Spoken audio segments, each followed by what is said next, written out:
дарак окшойт да, буякта бир нерселер байлап коюптур го баягы. Эми элдер келгенде жанагы Ахун бабаны отургузган дарак экен да.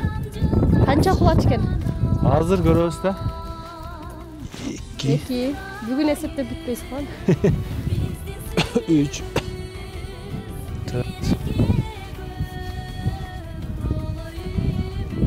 4 5 болсо. Оппа. Ой, ма тамырлар бияка чыгып калган. Мына тамырлары да турабы?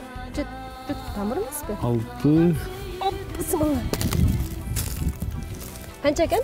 7 кулач экен. 7 кулач болгондо билесиңби, бул канча жылдык деп ойлойсуң сен?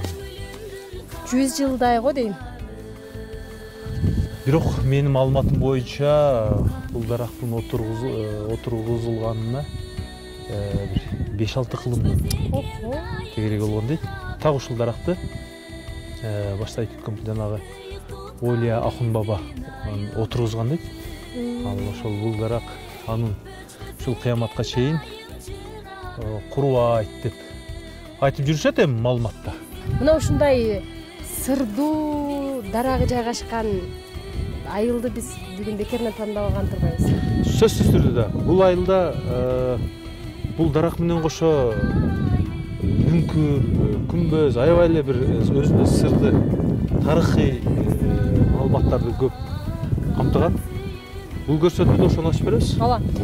Саламатсыздарбы урматтуу телекөрүүчүлөр? Биз азыр кесиптешим Кайрат Жапаров экөөбүз Лейлек районуна караштуу Тайлан айылындабыз. Бүгүнкү көрсөтүүбүздө дал ушул өзгөчө сыйкырдуу, кереметтүү, табышмактуу Тайлан айылы тууралуу сиздерге айтып бергенге аракет кылабыз.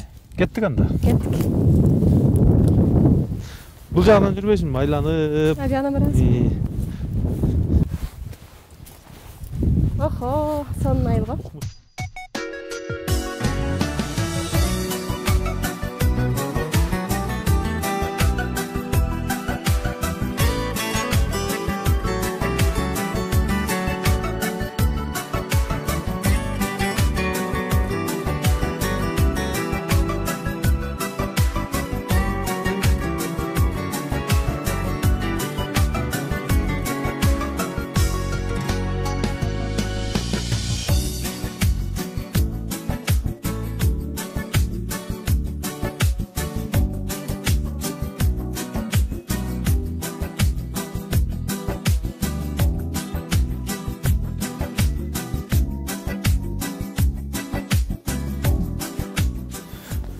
Бүгүн күн жаман сонунга.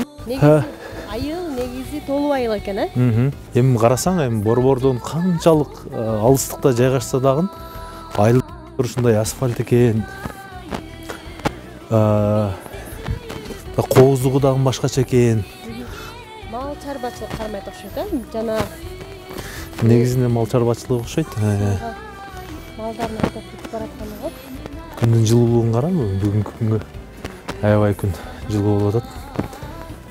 Негизи Кыргызстандын бардык айылдары эле ушундай кооз болот өзү. Айрыкча мындай жазын болот, эми кышкысын деле өзгөчө да, туурабы? Ооба. Кышкысы деле өзгөчө да айылдан. Кар өзгөчө мына тоолорунда. Тоо жаакын карасаң, абанын тазалыгы, укмуш. Тойдон кайтканбы? Четирак чыгып алган машина келди.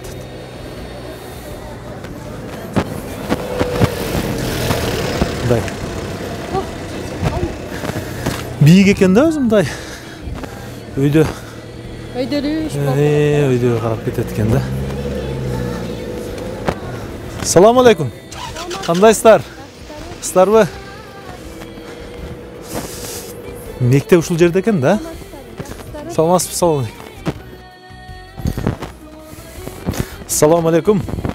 Аксакал кандайсыз? Ден соолугуңуз жакшыбы? Кыш менен алышып атасыздар. Саламатсызбы? Кандайсыздар? Жерде көп адамдар ушул жерде. Аксакал, мына ушул сиздердин айылыңыздарга келип, ушул айылыңыздардын тарыхына кызыгып жатабыз. Ошо айылдын тарыхы жөнүндө бизге айтып берсеңиз жакшы болот эле. Биринчиден келгениңерге кош келипсиздер биздин айылга. Ана Баткен областынын эң кетик айылдардын бирөөсү Тайлан айылы деп аталат. Тайлан айылы Исфана шаар башкармалыгына караштуу айыл. Бул жерде эми Тайланд илгертен ата бабабыздан мурдатан айтылып келген сөз да бул. Мунун жандырмаганы көп деле кыйын го. Бирок жашыл деген маани билдирет экен да, жашыл, дарактуу, суулуу деген жердин түшүнүгү бар экен да. Мына чет мамлекеттерде, мына Чыгыш Азияларында ушул жерде ошо сөз бар экен да. Славардан караганыбызда сөздүктөрдөн. Ошо жашыл жээк, жашыл дарактуу, суулуу деген жерди билдирет экен да. Ошонун атынан коюлган деп эле жүрөбүз, Таиланд деп.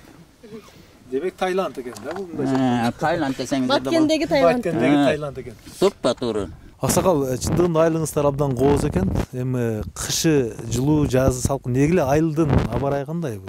Кышы мына 4 мезгил бізде ушу биздин айылда байкалат да. Кышында мына өтө деле суук деле болбойт. Ысык деле болбойт. Ошо мисалы үчүн мына 20 градустун аяк биягында болсо бүт суук деген сезилет да. А жайында болсо мына 30 градуска жакын болот жайында. Ошо күзүндө мына жазында өтө жакшы климат шарты, өтө жакшы айыл да бул жердин. Тоолго жакын. Көргүн келсе, Таиланд айылына. Туппа туура айтасыз. 4 мезгилин көргүңүз келсе бизге келе бериңиздер. Айылдын ажары дегенде ошо айылдын ажарын ушул жерде көрсөк болот да. Пайгамбарыбыз жобосум Аллах ушул жерге бир көз кырын салып өткөнбү деп да ойлойсуң. Бейиштейдиң. Бейиштен жерде болот. Башка жактагылар баардыгы суктанат биздин айылга. Ушул жерде мол суу мол да. Анан Саратан ушу күн ысык күндөрү дагы ушул жерде өтө салкын болот. Ушул жерде рахаттанып, кылып, өзүнчө бир абасы башкача аба бар да бул жерде. Тазалык дегенде мына экологиясы өтө таза. Дарактуу жер. Демек картайбайт тең. Сиз канчага кирдим дедиңиз? 75-ке келген. 75ке мына 50дөгү жигиттей турасыз. Демек айылыңыздардын аба ырайы, погодасы ушуга ылайыкташкан экен да. Рахмат. Жердеги адам картайбайт да. Туппа туура ушундай. Качан түптөлдү эле айыл? Сиз канча убакыттан бери жашайсыз дегендей бул айыл? Илгери мына Октябрь революциясына чейин деле бул жерге түптөлгөн айыл болгон. Ушул жерде мына этебиетте каза турган жерлер бар, кээ бир тарыхый нелерди казган убакта ушул жерден көзөлөр чыккан. Мына сайдын башынан. Ошого караганда бул жер илгертен эл отурукташкан айыл деп эсептесе болот да. Ошо элеги тарыхый нелерге карап туруп, эле казган жерлерде ошо көзөлөр чыккан. Ошого караганда илгертен болсо керек деп. Мурдатан ушу кыргыздар отурган айыл деп эсептейбиз. Сиз өзүңүз ким болуп иштегенсиз? Мен өзүм кесибим мугалим. Мугалим болуп туруп көптөн бери ушул жерде иштеп, ушул жерден пенсияга чыккан адаммын. Мына ушу өзүбүздүн мектепти башкарып, ушул жерде 25 жыл башкардым да ушул мектепти. Окуу бөлүмүн башчы болуп, 15 жыл пенсияга чейин 15 жыл директор болуп, ушул мектепти башкарып келгенмин ушул жерден. Ошонан бери азыр эми жашыма байланыштуу пенсияга чыгып, азыр убактылуу карыялыкты өткөрүп жатам да. Аксакал, сизге рахмат чоң. Рахмат. Буюрса, бизге жана айылга киргенде дагы бир аз айыл тургундар менен сүйлөшүп калдык. Мындай бир тарыхый жайлар көп экен. Айылыңыздарды биз кыдырууну улантабыз. Рахмат. Бизде дагы эме бар да, мына жерде улуу ата мекендик согуштунга катышуучулардын, курман болгондордун эстелигин орнотконбуз. Мингүл, сен балдар бакчасы менен таанышканча биз Аксакал менен ушул Таиланд айылынын борбору аталган негизги иш-чаралар өткөн жеңиш дөңсөсү менен таанышып келели. Жүрүңүз, анда кеттик. Дайыма ушу эскерейик деп ушул дөңсөнү атайын өзүнчө эле бул дөңсө өзүнчө белгиленип турат да, көтөрүлүп турат, анча мына айылдан жогорураак көтөрүлүп турат, ушул жер алыстан көрүнсүн. Ата бабалардын руху ушул жерде турсун. Ошолорду дайым эскерейли деп ушул дөңсөнү жеңиш дөңсө деп атап койдук да. Ушул дөңсө мына бул жерде мына эстеликтердин баардыгы жазылган. Согуштан курман болгондор аттарына чейин, жеңиш менен кайткандар деп эки бөлүп туруп жазганбыз ушул жерде. Ошолордун аттары түбөлкө ташка тамга басканда ушул жерде басылган. Мына бул жерде эч ким эч нерсе унутулбайт дегендей, биз өткөн тарыхыбызды унутпашыбыз керек да. Ошо өткөн тарыхыбызды унутпаган үчүн мына жакшылыкты сезип жатабыз. Жакшы заманда жашап жатабыз. Мына өзүбүзгө эгемендүүлүк болдук. Бул дагы бүт ата бабалардын, ушу аталарыбыздын эмгеги. Бул эрдигин эч качан эстен чыгарбаш керек. Мына бул эстеликте мына жазылып турат. Бардыгы мына Soğuştan kurman болгондор. Алар kurman болуп келбей калгандар. Мына бул жердеки бир үй бүлөдөн 2ден дагы кайтпай келген. Мына Бөрбаев дегендер, Исаев дегендер мына бул жердеки экөө, Маткаримов, Матказиевдер мына Осмонов дегендер мына 2ден. Ар бир көрбөйсүздөр. Кичинекей айылдан 2ден бар келбей калган Сүйүнов дегендер мына 2ден. Саматов деген бар. Таштемиров, Саматов дегендер мына. Бул адамдарды эстебесек, эскербесек, бизде эч ким сыйлабайт, урматтабайт, даңктабайт. Демек бул жерден келип айылдын жаштары ата бабалардан үлгү алып, 9-майга арнап ушул жерде чоң жыйын өткөзөбүз. Айылдык. Азыр эми эч ким калды, ошо мурда ошо согуштан кайтып келгендерди ушул жерге отургузуп, аларга сый тамак берип, алардын өткөндөр айткан тарыхтарын угуп, окуучуларыбызды ушул жерге топтоп, эли журт баардыгы ушул жерге топтолуп туруп, ошондо бир чоң жыйын өткөзөбүз да дайыма. Азыр деле ошол. Эми көп өтүп кеткендер азыр калбады. Баардыгы жаткан жерлери жайлуу болсун алардын. Тылда иштегендерди, ошо согушта иштегендерди ушул жерге биз негизинен тарбиялык ишти жүргүзөбүз да алардын. Алардын аттары эч качан эстен чыгарбашыбыз керек. Алардын ар бир кадамы, ар бир эстеги ушул биз дайыма эстеп турушубуз керек. Ошого арналган бул дөңсөк. Дайыма мына айрыкча биз мына окуучу мектепке жакын болгондон жаш муундарды ушу мекенди сүйүүгө, эли журтту сүйүүгө, мекенди коргоого деген багытта тарбиялайбыз да. Булардын басып өткөн жолу бизге тарых, бизге үлгү. Ошондо эстен чыгарбаш үчүн ушу дөңсөөнү атайын жасап, эл журттун колдоосу менен ушул дөңсөөнү уюштурганбыз да.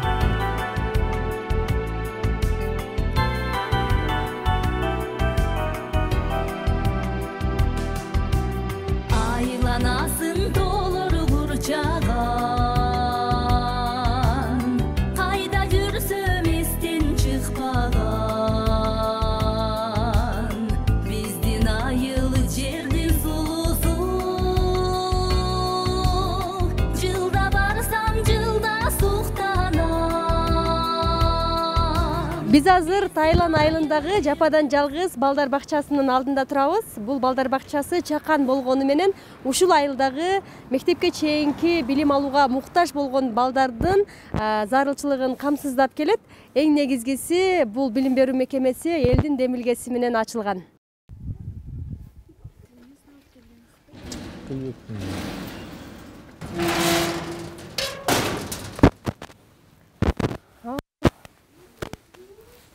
Саламатсызбы?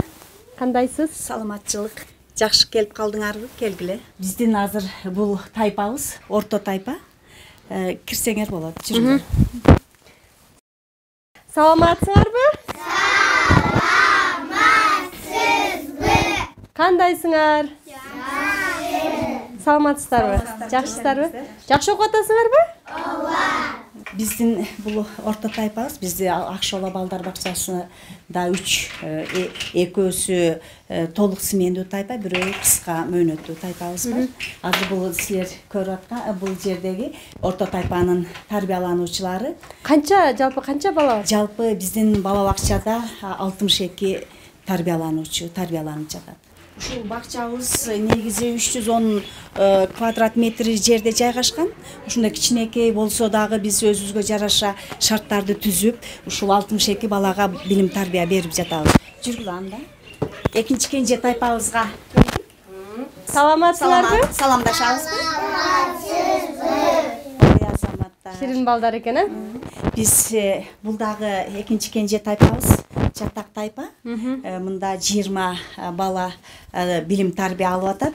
Эжекелери тарбиячыбыз Интисар Жанжегетова, жардамчы тарбиячыбыз Усарова Мархамат. Биз ушундай бул бөлмөлөрүбүз өтө тар болсо дагы биз аракеттенип ушу балдарга терең билим, татыктуу тарбия берүүгө аракет. Ооба, аябай жакшы жасабыңыздар. Сонун. Бүгүнкү сабактарыбыз ушу жогору жері боюнча унааларды өтүп аттык эле. Балдарга азыр билет чаттатып сабагыбыз аяктап калды. Булар да жаттагы менен, э? Ооба, жаттак тайпа булар. Балдар Кимир билет? Эгерде кимир айтып берсе, мен шоколад берем. Ayazata koket, bir tacıtı kükümbüz, öbüriyeti tacı becer geyi kükümbüz. Ой, молодец. Алихан, кана сен айтып койчу Башын. Şimdi çiğ çapanı kebirde aksakal kızımına karşı kırıyla erzatan. Ой, Азамат. Биздин ушул имарат 1988 жылы салынган. Ошол эл ашар жолу менен алгач набайкана болуп салынып, ошол 2013 жылга чейин иштелип келди. Ушул 2013 жылы Исфана шаар мэриясынын, ошондой эле ЮНИСЕФ коомдук бирикмесинин каржылоосу менен кошумча имаратты кошуп, анан биз ыңгайлашкан жамааттык бала бакча кылып ачтык. Ушул бизге аябай муктаж болдук ушул бала бакчагачы. Себеби биздин Тайлан айылы Исфана шаарына өтө жакын болгондуктан биздин айылдагы көп жаштар эмелер ушул жумушчуларыбыз Исфана шаарына барып иштеп келишет. Алардын балдары кароосуз калып, анан ушул бала бакча ачканга муктаж болдук. Биз алгач ушул биздин ушу ардагер эжекебиз, ушул айылдашыбыз Асранкула Мактым эжеке ушул демилге көтөрүп, ушул элдин демилгеси менен ушул эжекенин мындай жардамы менен ушул бала бакча ачылып калды. Анан 2015 жылдан бери ушул бала бакчаны да эмгектенип, ушул мен жетекчи болгондон бери ушул 2 жатак тайпа ачтык. Бир кыска мөөнөттүү тайпабыз бар эле өзү. Ушул күнгө чейин 62 балага ыңгайлаштырып, өзүбүз ушул жыл сайын 62 баланы тарбиялап атабыз. Жаңы садик куруу боюнча? Ушул жаңы садик куруу боюнча быйыл ушул Исфана шаар мэриясына азыр мэрибиз жаңы жаш мэрибиз келген. Ушу Чыңгыз Рысов, ошондой эле акимибиз Алмазбек Рахманкулович ушу аракет кылып атат. Ушул быйылкы жылы биз жерибиз даяр жаңы бала бакча куруп бергенге. Айылдагы мектеп 47-жылы ашар жолу менен салынган. Бүгүнкү чейин бир топ оңдоп түзөөдөн өтүп отуруп, учурда заман талабына жараша билим берүү үчүн бардык шарттар түзүлгөн. 1961 жана 1983 жылдары кошумча 2 класс колхоздун каржылоосу менен салынган дагы. Мына ошондон бери арадан бир канча убакыт өтүп, мектеп жараксыз болуп калгандыгына байланыштуу 2010 жылы бизде Сайыт Байымы тарабынан мына ушул мектеп салынган. Ал эми 2011 жылы пайдаланууга берилген. Бизде мектепте 18 мугалим, 11 техникалык кызматкерлер, жалпы 174 окуучуга билим жана тарбия берип келүүдө.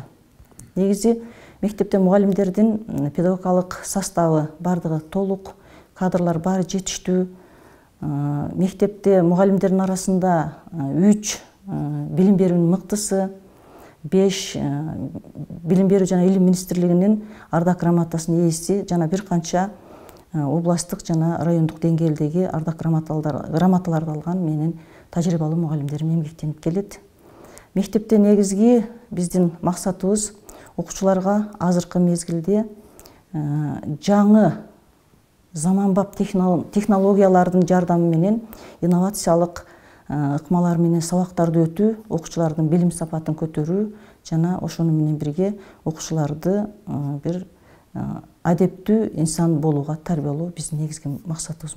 Мына тоонун астында жайланышкандыгына байланыштуу, борбордон алыс болгондугуна байланыштуу болсо дагы, бирок бизде Исфана шаар мэриясы тарабынан өтө жакшы жардамдар берилип атат. 2019 жылы бизде мына спорт залыбызды буга чейин жылуулук системасы болгон эмес. Анан жогорку корпусубуз бар эле, ал жакта тамактануу үчүн Мирска уюму менен иштешип, балдарыбыз ысык тамак менен камсыз болгондугуна байланыштуу ушул мэрия бизге өтө жакшы жардам берип, паровой системада жылуулук системасын камсыз кылып берген. Ал эми бул мектепте болсо, ошол мектеп пайдаланууга берилген жылы эле жылуулук менен камсыз болгон.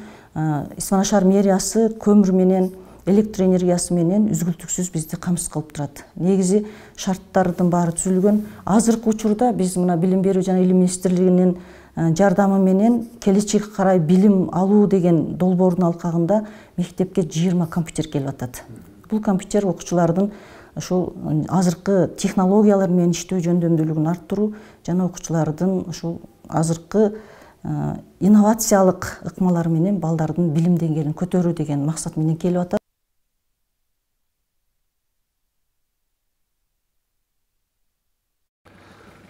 Тайлан айылы Исына шаарынан 1 километр алыста жайгашкан.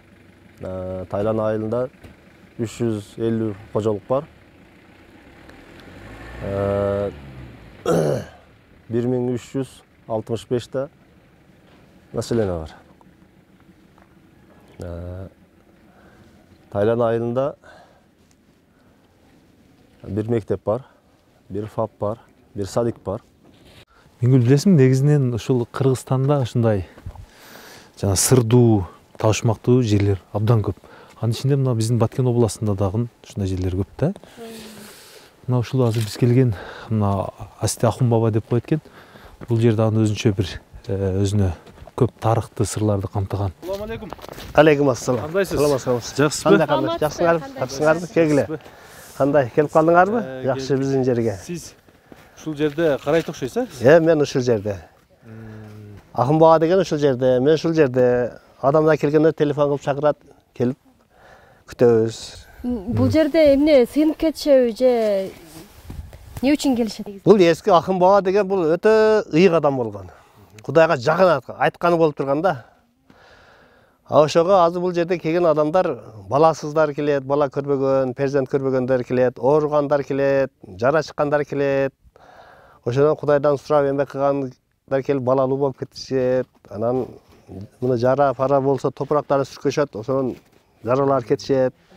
Ар кандай себеп табышат да, анан көп адамдар келет, ар жактан келет. Өзбекстан, Казакстан, Тажикстан, азыр Россиядан дагы мына өзү кыргыздар азыр сайыз тарканда мурда билбейт эди, азыр Россиядан ошонун түшүгү аян болот экен. Кебил ошо өзүңдө ушундай ыйык жер бар. Барып ошол жерге барып кан чыгарып, сыйынып ке. Сен ушундай болуп жатасың дейт экен, келип жазы кышы келип кетип турат да. Мындай жөн деле Куран окутуп кетсе болот да? Жөн деле өткөн кеткендерге, Ахун бабаларга биринчи Кудайдан сурайт да, анан Ахун баба себепкер болуп калат да. Алдап тагылбайлыбы, биз Миңгүл бир бата кылганча, андан ары бул сиздин атыңыз ким эле? Азирет Кула аба менен ушул жердин кененирээк тарыхы менен таанышпайлыбы? Биринчи бата кылганча жүрүңүз.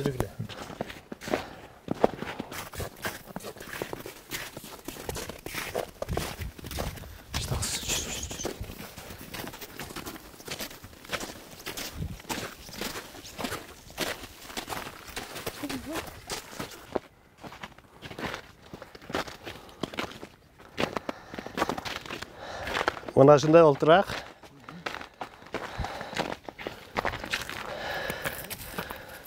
Мына шу Ахун бабанын күмбөзү. Мурда топурактан болуп турчу да, муну 80-жылдары өсөрүп Жалал деген менин абагам болгон атамдын агасынын баласы болгон 3 жолу Кыргызстанга депутаты болгон. Ошо кайрадан кирпич менен жаңылап колдо ташыганбыз мыяктардан. Кирпич этип жок да, жол жок да. Ашары менен муну тургузуп кирпичтен кылып койгонбуз. Анан үстөгүнө дагы ушул жерге келип сыйынып жүрчү адамдар жасап келип коюп коюшту. Жергиликтүү эле тургундар, а? Жергиликтүүлөр, элдин, күчү элдин жардамы менен. Ушунда канча убакыт болуп атат бул күмбөздүн курулганына? Так маалымат барбы негизи? Бул өтө эски күмбөз, бул жаңы күмбөз 80-жылдар болгон. Ага чейин эски күмбөз болгон. Ага чейин эски күмбөз топурактан болгондо, аякта кийиктердин мүйүзү бар. Ошол өсө Жараловдун атасы мергенчи болуп, ошол кийиктердин мүйүзүн полный коюп койгон. Азыр мунун арт жагын карасаңар, ошол жакта кийиктердин мүйүздөрүн коюп койгон. Кийин адамды көрсүн деген билбейм, ушундай коюп койгон да. Бетке келип ичине кирмек, Ахун бабанын күмбөзү турат, азыр көрөсүңөр, сыйынасыңар. Аякта эки жактары от жакчу жерлер бар. Мына чилдеханасы болгон Ахун бабанын. Анда bir bata kılыңыз, anda bir Kur'an okuyunuz, andan bata kılıp durayım. Euzubillahimineşşeytanirracim. Bismillahirrahmanirrahim. Elhamdülillahi Rabbil alemin, Errahmanirrahim, Maliki yevmiddin.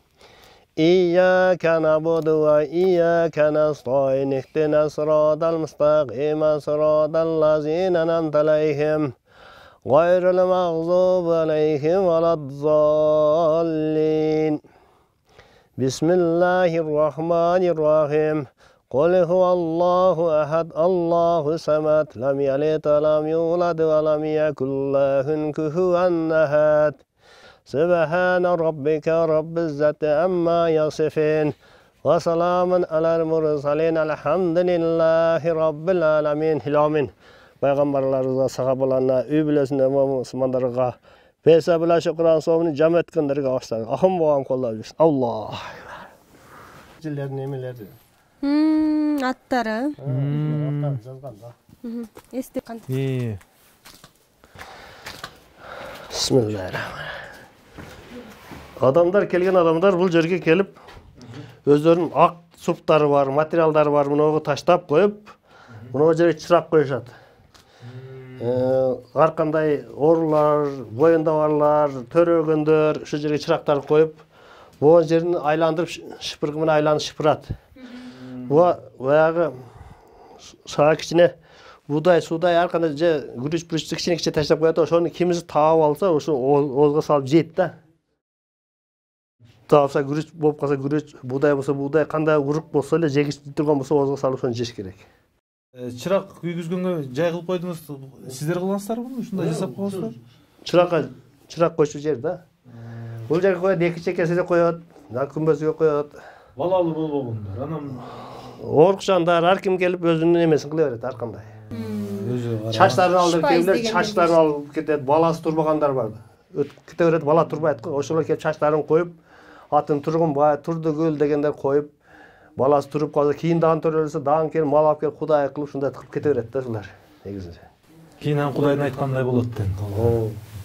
Құдайдан. Бірінші құдайдан сұрайды да, анан ақын бала себепкер болып қалды. Бұл дағы құдайға жақын адам болған да.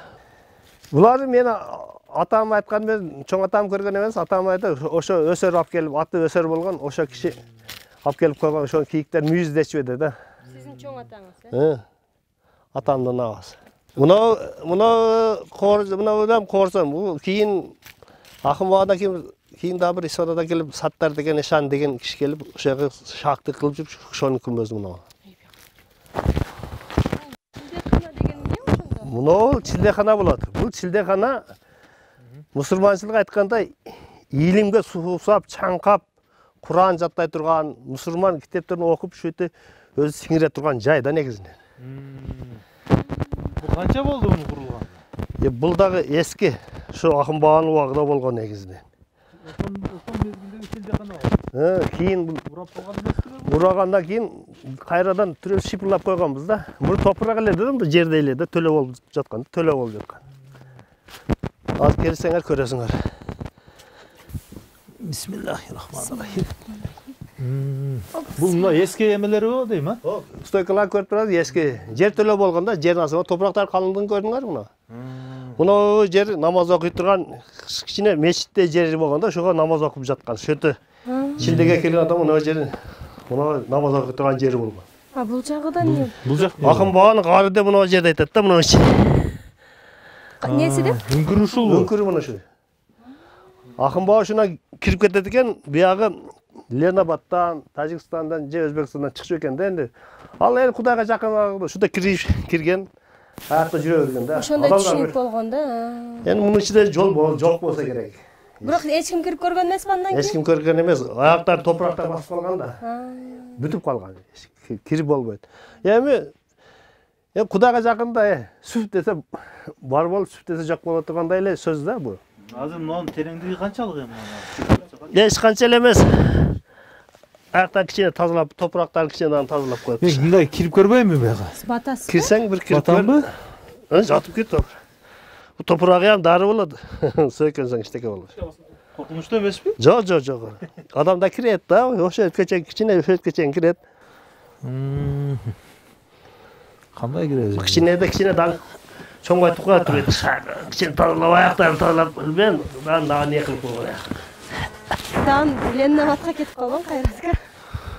Урматтуу замандаштар, мына Азиреткул агабыз айткандай, ошол айтылуу ошол Олия Акун бабанын ушул башка бир айылдар менен байланыштырган үңкүр жолу ушул дейт. Эми азыр ушул замандар өтүп, жерлер титиреп, нары бери болуп бул топурак түшүп, тосулуп калган деп айтып жатат. Негизинен эми биз үчүн сырдуу бойдон дагы эле калат, анткени бул көптөгөн кылымдар мурда болгон окуя экен. Анда кайра чыгабыз.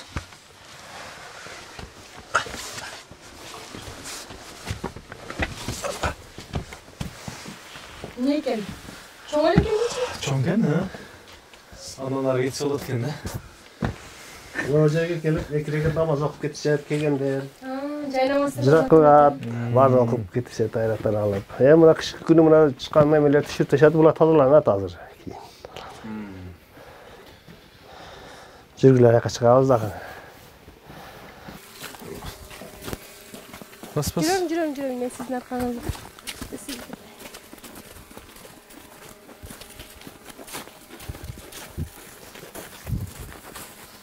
Üçüp ketпе, мага сүйөнүп бергир.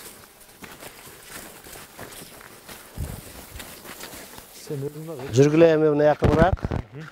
Мына теректин асты Акын бабанын суу сактаган абыз деп койгондон мурунку абыз деп койгон. Суу жөтө көлкүп турган, буяктардан арктардан суулар келип турган. Мына чуңкурбу? Мына жерде дагы эки чоң мындай терек болчу эди. Бул 80 жылдан суу бербей, мына жакта бир адамда илим алып жатканды ишпеген деп камап, анан суу бербей койгондо кургап экөө кулап жок болгон. Бир эле ушул терек калган да. Мына азыркы айтканча Акын бабанын ушул жерде тапчаны болгон да. Акын бабанын тарыгы ушундай. Мына дөңдү көрүңөр, мына дөңдү. Мына дөңдү. Ошо дөң Коонпая деп коебуз биз. Акын баба ошол жака коон экчү экен да. Кадимки коонду? Коон экчү экен ошол жака. Эрте жазда ошо апрель, май айларында ошондо коонду эгип, абетке ушундай келип, абетке олтурса, мына жактан 5-6 солдаттар келген экен. Келгиле десе, биз сизге келдик. Акын баба ким? Менмин. Силер ким жөнөттү? Эми Кoko хандыгы хандардын убагында болгон экен да бул. Сиз жөнөттү, ошо сизди алып кетишибиз керек. Болуп олтургула деп олтургузуп коюп, анан мындай чыгып, анан кызматкерлери бар экен жаш. Анан жаңы үйлөнгөн бекен. Айтып бере, бар, коонеге жерге барсаң, коон 3 коон пишип турат.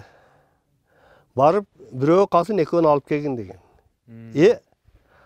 Азыр эле экип келдик го деген деп жүгөрүптүр да. Айтканда бары парзансыз өткөр акы, айтканда бара бербейсиңби? Барсаң? Барсагы 3 коон Кудайдын амры менен коон бишип турган экен. Жаңы эгилген коон. Жаңы экип келген Кудайдын эмесин бишип турат. Экөөнү алып келип союп жедирген дагы. Силер жегиле, мен пешинде окуйын деген дагы пешинде улар жегип туруп пешинде окуган. Шунда кетип баратканда анан силер бара бергиле, мен артыңардан жетип барам дептир. Анан баягы от Нарге деген от бар, чөөнү ошон баш жакылдым да атып жүгөрүптүр. Дагы жолдо сүйлөшүп бара жатып, хандын эмесиге биз сооп жаназасына барат экенбиз да дептир да. Ондай дебең, барсаңар көрөсүңөр дептир. Барсагы каркыратып, баягы хан жан тартып жаткан экен, барышы менен жан бериптир. Жаназасын окуп кайтып келиптир. Кайтып келгенден кийин анан баягы экөөнү жаңы үйлөнгөндөр окшойт да, чакырып бияк келгиле. Силер энди мен силерди парзансыз өткүр деп койдум. Силерден энди бала болбойт. Экөөгө 2 талынын чыбыгын берип, мына дөңдүн башка чыккыла дагы, мына дөңдүн башка. Кыгыла тарабыга дөңдүн башына эркекке айтып сен сайгын. Аялына айтып сен аялсың да, чукурраак жерге сайгын. Деп айткан экен. Ошо жерге сайган кыяматка чейин силерге ошо 2 талдар дуа кылат. Силерде бала болбойт. Ошо дуа менен көгөрүп жатат. Аялыныкы нар жагда турат. Эркеги муну үстү. Азыр барсаңар көрөсүң. Биз ошол даракка барабызбы? Азыр бар. Ошол жерге шундай да тарыхы негизинен. Мына дарактар кандай экен? Акын бабаныкы да булар баары. Билбейсиңби? Эң чоң наргы терек ошо эң чоң терек. Көп жылды бар. Мына ичиден бар эди. 6-7 буларды жок кылдык. трактор менен отун кылып астын ачып жаңы теректер чыкканда кургап калаганда ичи көк болуп калган. Бирок көктөп турат. Көктөп турат. Бирок тазаладык да, мына коор жай. Мүрзө. О, арча турган жер көрдүңөрбү? Арча турган жерде мен атам менен энем өшөт да. Бияка келген адамдар сөзсүз ошол даракка барышабы? Эми жаңы келгенде барып келишет. Кызыгып, Кызыгып. Кызыккан адамдар да бар. Эми ден соолугу бар ошака чыгып келет. Ооба. Аяка барып чүпүрөктөрү байлап өздөрүнчө бирдемелер кылып келишет да. Эми канча чыгат бийиктиги? Тоонун башында экен да бул. 200 метр, 300 метр эми. Көп болсо дейсизби? Siz жаман жакынын айттыңыз. Мен баягы Бер колуңду. Аны ойлоптум да, анычы. Аны. Мындай тоодо деп элестеткен эмесмин мен негизичи. Мындай тегиз эле жерде элестеткенмин. Siz bizди алдап азгырык демесизби? Азгыр эле кеттиңиз го siz bizди алдап эле. Чөтө мен ошентип ойлоп атам, ойлонуңуздар мындан арыга. Азгырып кетип кандай эле болду магачы. Бүркүттүн изиби? Бүркүттүн изиби? Бүркүттүн изи. Бүркүттүн изи менен басып келген турбайбызбы? Тайлан айылынын тоолорунда жүрөбүз. Бирок чындыгында биздин жаратылыш өзүнчө керемет. Ошол жаратылыш менен эле бирге жан жаныбарлар, канаттуулар биздин эбегейсиз байлыгыбыз болуп эсептелет. Ага бир далил мына бул жерде сиздер көрүп тургандай бүркүттүн издери. Абдан чоң издер. Кең мага бер.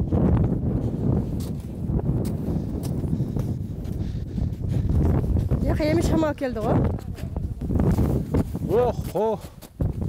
Аса чоң экен, ай. Мына сага сулуулук, моң карасаңар, йой. Мына сыйына турган дарак окшойт да, буякта бир нерселер байлап коюптур го баягы. Эми элдер келгенде жанагы Ахун бабаны отургузган дарак экен да.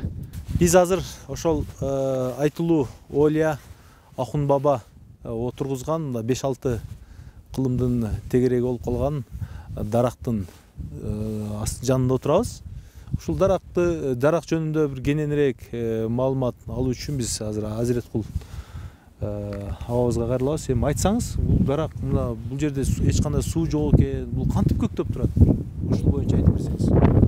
Эми бул негизинен биринчи Ахун бабанын кызматкерлери олтургузган дарак.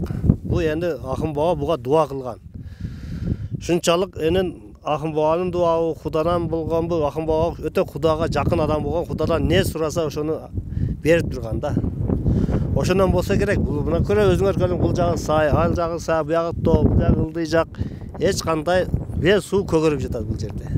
Таң калыштуу да, сырдуу. Эчтеке айтып болбойт. Ушул бойдон көгөрүп турат. Негизи эки дарак отургузган деп айтыштыңыз да, бирөөсү кайсыл жакта? Бирөөсү азыр мына ал жакта, мына чукурураак жерде. Аялыныкы. 2 жаш болгон экен да. Жаш жубайлар балалуу боло элегиде болгон экен да бул. Эркеги мына кыбылат тарап, мына кыбылат тарап. Биз ошого жакка толтурубуз деген ошол жер. Аялы сен аял адам кичине көрүнбөй турган чукур жакка эме кылды. Эми жазында көктөбү? Көктөп, гүлдөп, көгөрүп турат. Бирок күз айында кышка жакын кар жаап, сыр болуп тоңуп калганда, оор келгенде мондай дарактар сынып калат да. Атак жакшы. Эми аз жана таң калдык да, адамдар келип чүпүрөктөрдүн материалдарды байлап кетти да бул даракка. Негизи көргөнү келгендердин саны көп элеби? Адамдар мына өзүңөр көрүп чүпүрөктөр канчасы мен алып таштаган. Бул энди туура келбейт мусулманчылыкка. Көп адам келип сип тапкан чүпүрөгү барбы, плоточкасы бар байлап кетет да энди. Ошого сыйынып кетет да. Негизинен. Эми сиз өзүңүз айттыңыз го, жана ушул жерде жалгыз өзүңүз ушул тоодун түбүндө өзүңүз жашайт экенсиз. Бир эле өзүңүз үй бүлөңүз менен эле. Анан бул жака чыгып, анча чарчаганда чыгып, Разак шаарын карап эс алган эс алат экенсиз да бул жерде. Дайым чыгып, өзүбүз чыгып, мал кайтарып, Жеңем менен жылкы айдап, көрүп, коноктор келсе алып келип тааныштырып. Ким келсе көрсөтүп кетебиз да биз. Бул жактан алып сиздин үйүңүзгө жакын эле да бул. Мына арт жагында менин үйүм турат. Дайым жумуш. Жумуш адамдар азыр убакта көп ооруйт да эми. Баары эле ооруй берет. Эч бир кара жумуш кылып терилеп бир жумуш кылайын деген адамдар жок. Керек болсо туалети дагы, суусу да, кир жуугучу да бар, баары коркучан болуп калган. Биз мына физический жумуш кылабыз. Мен дайым адамдарга айтам, силер мен жака келип ичени агыла, менде жумуш көп. Терилеп иштей берсеңер, ден соолук да жакшы болот. Жашооңар да жакшы болот дейм да. Кээ бирлерин балдары чоңоюп калганда ошол жака берип коебуз. Бирөө алдым да. Кээ бирде ошол жака барып жашап да келет, бош болгондо, иш болгондо мага келип жардам берет кышында, эми кичине жеңилирээк. Каникулда. Анда жакыныраак барып таанышабыз эми сиздин. Үйгө барып кеттик эми. Бирок кеттебиз жүрүбүз. Мына бул жерде малина. Өйдө жактарга чыноктор эгип болгон. Малина кардары кандай болот анан? Кардары жакшы, бил жакшы болду. Чакасыны 350ден саттык бил. Кар, бул малина жакшы экен да. Кар жааганга чейин пише берет экен. Кар жаап тоңот, малина токтойт. Ага чейин сала берет.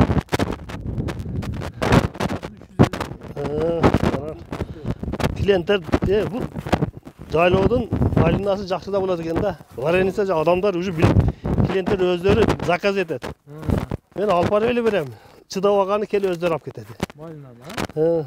Жакшы эле киреше болот экен да малинанын да. Киреше жакшы эле. Сен жакында алып келген. 2 жылдан бери эми сатып жатабыз, күчкө эми.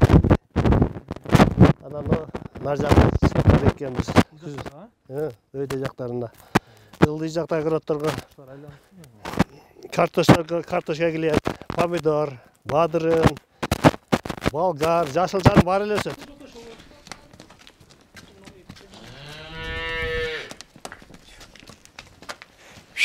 Бош.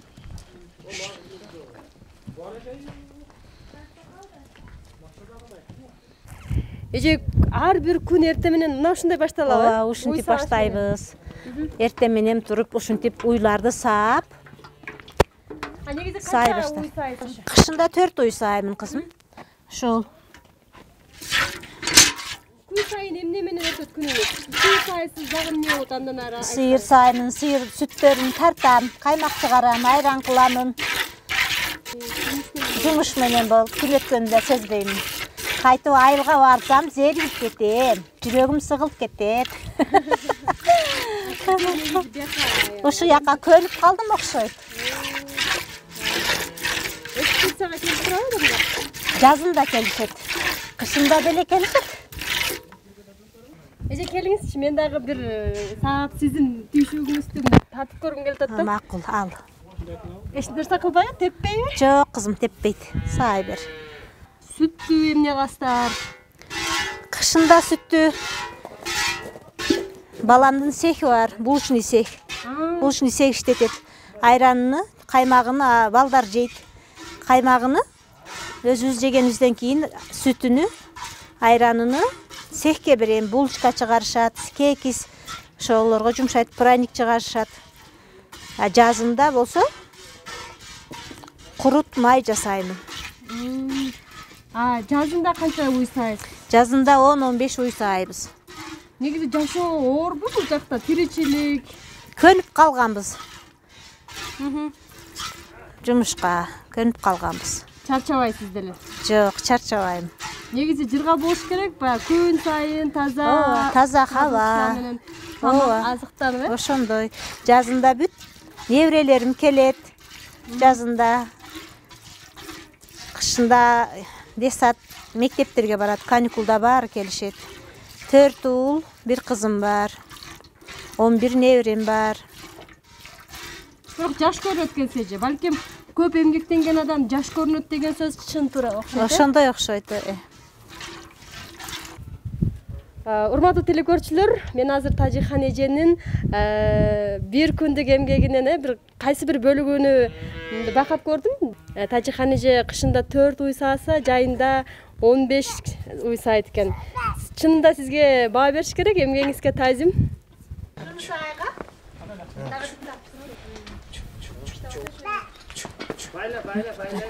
Бобок. Ана бобок, ана менин кызым бобогу. Бобогу.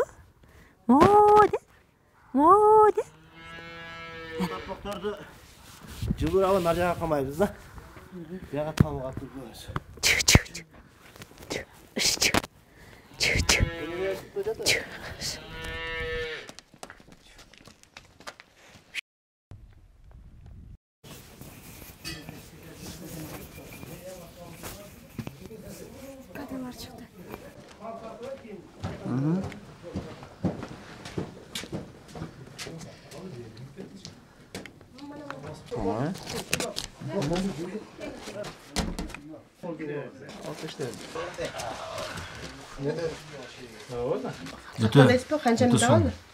Bayramdın Bebeğine de Mınдай каймагы берип Алып кышында жана тоодо жүргөн. Башка айран эч ким мындай эмес. Сонун экен. Тоонун этегиндеги жалгыз биргегил. Ошол жерде мына чыныгы таза азыктагы менен тамактанып жатабыз. Айран, каймак, сары май, борсок. Бул өзүнчөлө бир адамдын ден соолугуна пайдалуу азыктар. Туурабы? Ооба. Аябай даамдуу экен. Өтө даамдуу. Биздин айыл, бизди сүйүбүз, береке көп, толо үйүбүз. Айланайын, менин айылым, түбөлүк сага калат сүйүбүз.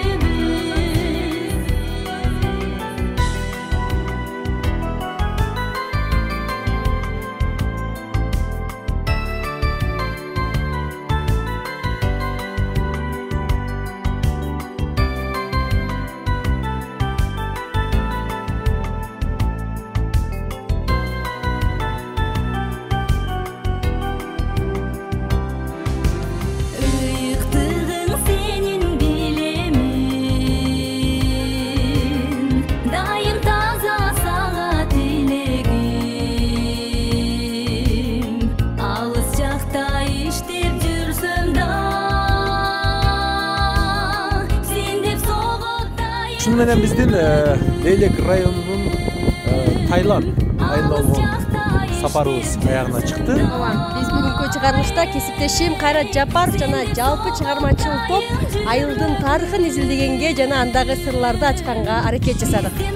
Саламатта калыңыз. Биздин сүйүбүз, береке